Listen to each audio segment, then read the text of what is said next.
Be looking at East Asia in the global perspective. So we got going to cover a lot of the different East Asian countries, areas, their development, their decline, political factors, economic factors. We're looking at several things.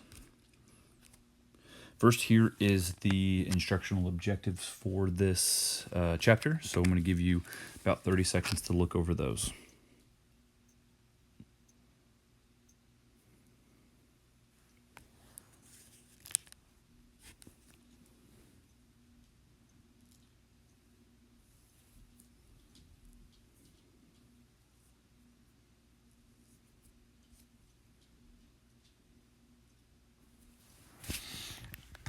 All right, let's begin. So we're first going to be looking at Japanese unification. So that starts with Civil War and the invasion of Korea. So in the 12th century, with imperial unity dissolved, Japan came under the control of a number of regional warlords that were called the daimyo, or Daimyo, however you want to pronounce it. Warfare among the daimyo was common, and in 1592, the most powerful of these warlords, Hideyoshi, chose to lead an invasion of Korea. Korea and Japan actually have an interesting history all the way up until today, but it starts really in the late 1500s. Although the Korean and Japanese languages are closely related, the dominant influence of the Yi dynasty of Korea was China. Despite creative use of technological and military skill, the Koreans and their Chinese allies were defeated by the Japanese. After Hideyoshi's death in 1598, the Japanese withdrew their forces and in 1606 made peace with Korea. The Japanese withdrawal left Korea in disarray and the Manchu in a greatly strengthened position. Now this moves us down to the Tokugawa shogunate. In the late 1500s, Japan's Ashikaga shogunate had lost control of the country and had fallen into a period of chaotic wars among local lords. A new shogun, Tokugawa Ieyasu, Ieyasu, brought all the local lords under the administration of his Tokugawa shogunate in 1600. The Tokugawa shogunate gave loyal regional lords rice lands close to the shogunate capital in central Japan, while those lords who had not been supporters of the Tokugawa were given the undeveloped lands in the northern and southern extremes of the islands. That is going to come back and play an important part later on. The Japanese emperor remained in Kyoto but had no political power. This political structure had an important influence on the subsequent development of the Japanese economy. The decentralized system of regional lords meant that Japan's developed well-spaced urban centers in all regions, while the shogun's requirement that the regional lords visit Edo frequently stimulated the development of the transportation infrastructure and the development of commerce, particularly the development of wholesale rice exchanges. The samurai became bureaucrats and consumers of luxury goods, spurring development of an increasingly independent merchant class whose most successful families cultivated alliances with regional lords and with the shogun himself. By the end of the 1700s, the wealthy industrial families were politically influential and held the key to modernization and development of heavy industry. And so then that brings us to Japan and Europe, because they have an interesting history as well, just kind of the relationships that were built over time. And so Jesuits came to Japan in the 1500s. While they had limited success in converting the regional lords, they did make a significant number of converts among the farmers of the southern and eastern Japan. A rural rebellion in the area in the 1630s was blamed on Christians. The Tokugawa shogunate responded with persecutions, a ban on Christianity, and in 1649, closing the country. So it became more or less a hermit country. The closed country policy was intended to prevent the spread of foreign influence, but not to exclude knowledge of foreign cultures. A small number of European traders, mainly the Dutch, were allowed to reside on a small island near Nagasaki, and Japan who were interested in the European knowledge that could be gained from European books developed into a field known as Dutch studies. Some of the outer lords at the northern and southern extremes of Japan relied on overseas trade with China, Okinawa, Taiwan, Korea, and Southeast Asia for their fortunes. These lords ignored the closed country policy, and those in the South in particular became wealthy from their control of maritime trade. This is where things start to change. The fact that he put those like less those shogunatos that were less likely to follow his rule, they put them on the outside. This is what they decided to do in return, and it became extremely successful because of that. But then you have elite decline in a social crisis that happens. Patterns of population growth, and economic growth also contributed to the reversal of fortunes between the inner and outer lords. Population growth in central Japan put a strain on the agricultural economy, but in the outer provinces, economic growth outstripped the population growth. The Tokugawa system was also undermined by changes in rice prices and in interest rates, which combined to make both the samurai and the regional lords dependent on the willingness of the merchants to give them credit. The Tokugawa shoguns accepted the Confucian idea that agriculture should be the basis of the state, and the merchants should occupy a low social position because they lacked moral virtue. But the decentralized political system made it difficult for the shogun to regulate merchant activities. In fact, the decentralized system of commerce stimulated commerce so that from 1600 to 1800, the economy grew faster than the population, and the merchants developed relative freedom, influence, and their own vibrant culture. So basically, this is the idea of where technically, if you're a merchant, you're lower on the social status, but it doesn't matter because you have more money than those at the higher status, so you don't really care. The ideological and social crisis of the Tokugawa Japan's transformation from military to a civil society is illustrated in the 47 Ronin incident of 1702. This incident demonstrates the necessity of making the difficult decision to force the military to obey the civil law in the interest of building a centralized, standardized system of law with which the state could protect the interests of the people.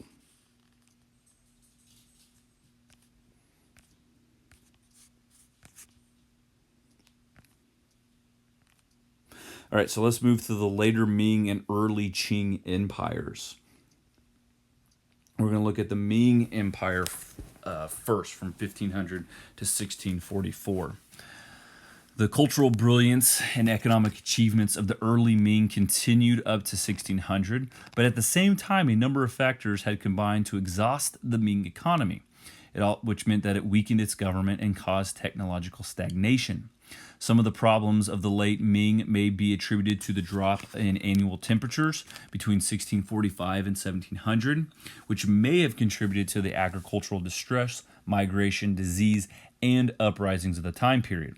Climate change may also have driven the Mongols and the Manchus to protect their productive lands from the Ming control and to take more land along the Ming borders. The flow of new silver into China in the 1500s and early 1600s caused inflation in prices and taxes that hit the rural population particularly hard.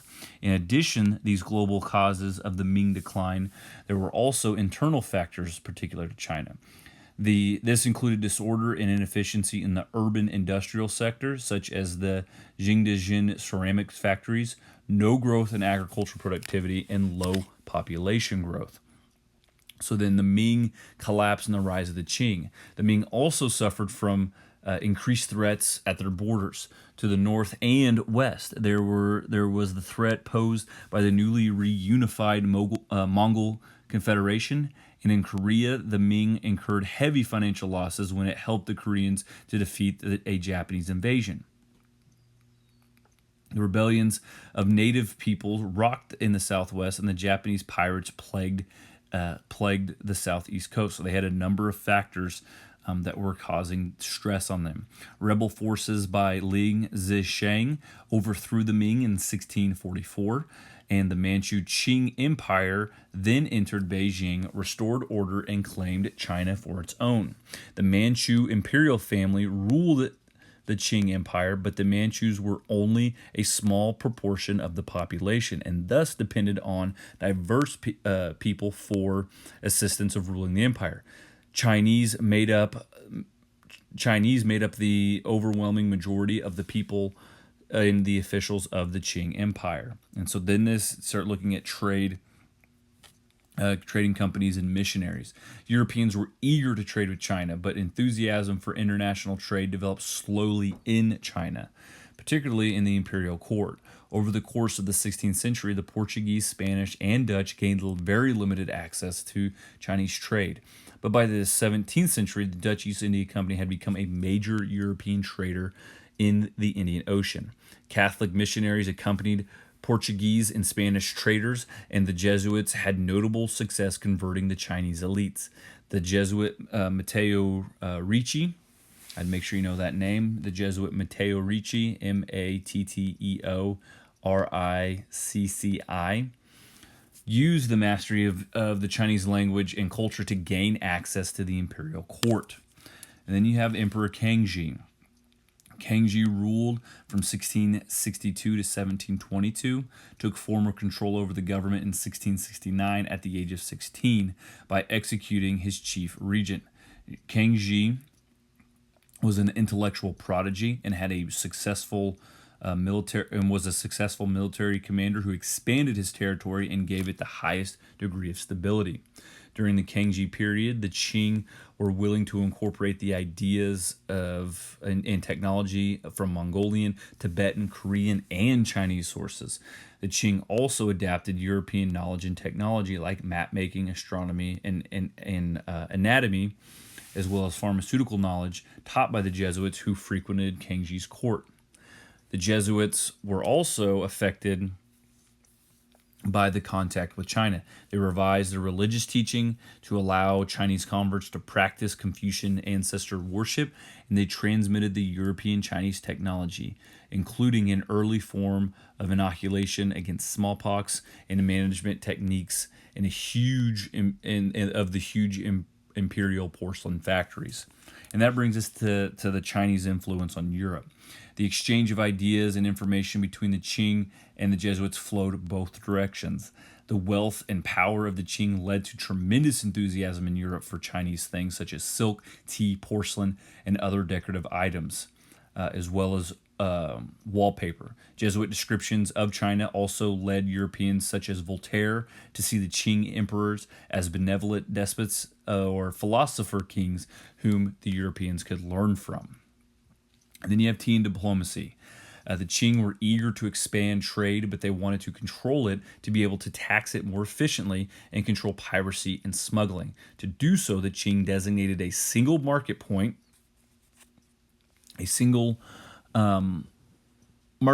for each foreign sector. The market point for those coming from the South China Sea, including the various European traders, was the city of Canton.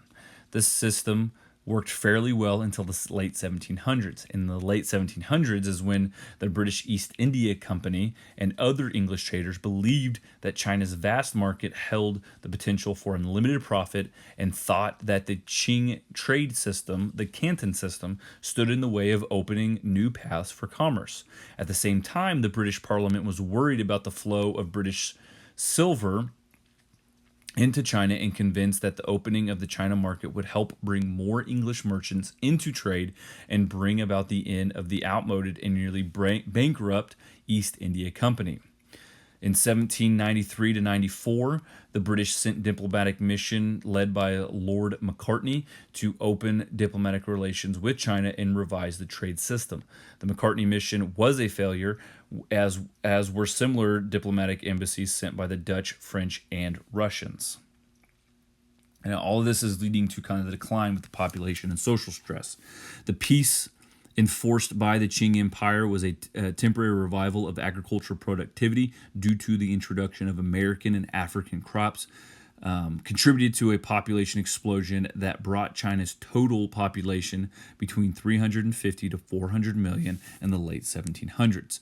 Population growth was accompanied by increased environmental stress, which meant deforestation, erosion, silting up river channels and canals, and flooding. The results was localized misery, migration, increased crime, and local rebellions.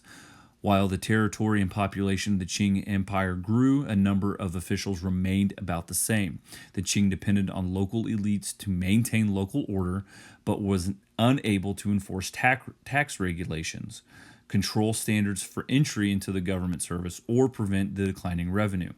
Increased corruption and increased banditry in the late 1700s.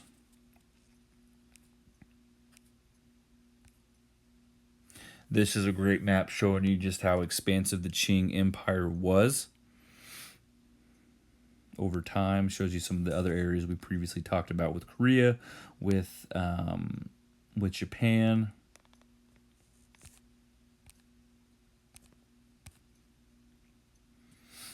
Shows you climate and diversity, so the different areas, and then what their major industry was. All right, so let's look at the Russian Empire now. So we typically don't think of Russia as being a part of Asia. It's kind of something that's a little bit of an outlier, but it is it's kind of the main area of Asia. So let's look at the Russian Empire that drove across northern Asia. Following the dissolution of the Mongol power in Russia, the city of Moscow became the foundation for a new state.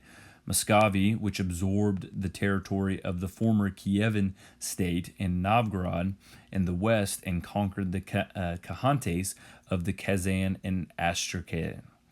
The Muscovite ruler Ivan IV took the title of Tsar in 1547. The natural direction for Russian expansion was east.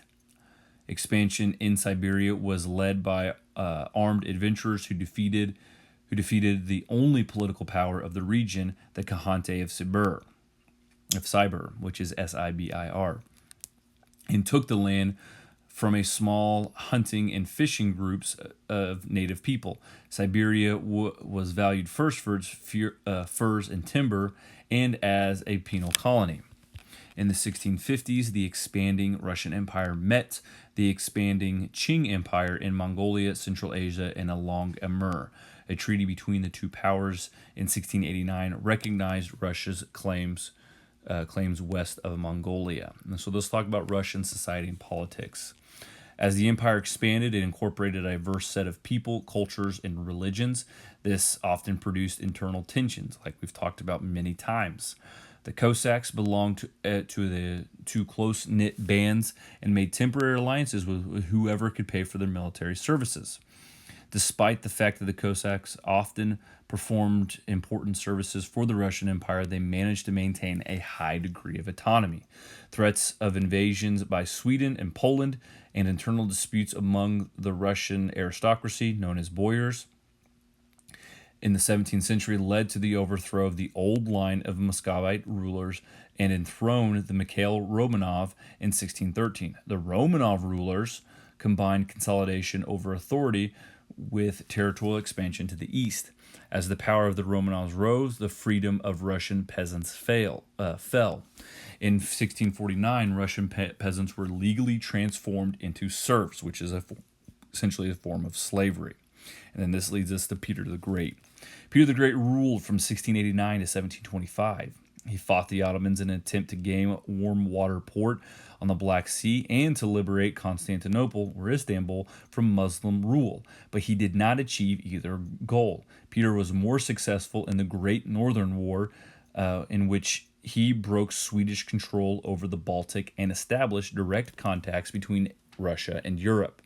Following his victory in the Great Northern War, Peter built a new capital, St. Petersburg, which, if you are a great ruler in a country, you can name cities after yourself, which was to contribute to the westernization of Russian elites and demonstrate to Europe the sophistication of Russia. The new capital was also intended to help break the power of the boyars by reducing their traditional roles in government and in the army. Peter wanted to use the European technology and culture to strengthen Russia and to strengthen the autocratic power of his government. He was not interested in political liberalization. As an autocratic ruler, Peter brought the Russian Orthodox Church under his control. He built industrial plants to serve the military and increased the burden of taxes and labor on the serfs, whom the Russian Empire depended upon for the production of basic food. And then you have the consolidation of the empire. Russian expansion in Alaska and the American Northwest was driven by the search for furs, but British and American entrepreneurs had also been interested in it, in control of the natural resources of Siberia, and put the Russians in a position to dominate the fur and shipping industries of the North Pacific. During the reign of Catherine the Great from 1762 to 1796, Russia was the world's largest land empire, built on economic basis for large territory, agriculture, logging, fishing, and furs. So let's look at the conclusion, political comparisons, and then cultural, social, and economic comparisons. So first, let's look at political comparisons. In conclusion, 1, between 1500 and 1800, China and Russia grew dramatically, both in territory controlled and population. 2, despite being headed by an emperor, Japan's size, homogeneity, and the failure to add colonies disqualified it from being called a true empire. 3, Japan and Russia made greater progress in improving their military than did China. And 4, of Japan, Russia, and China, Russia did the most to build its imperial navy. So let's look at cultural, social, and economic comparisons.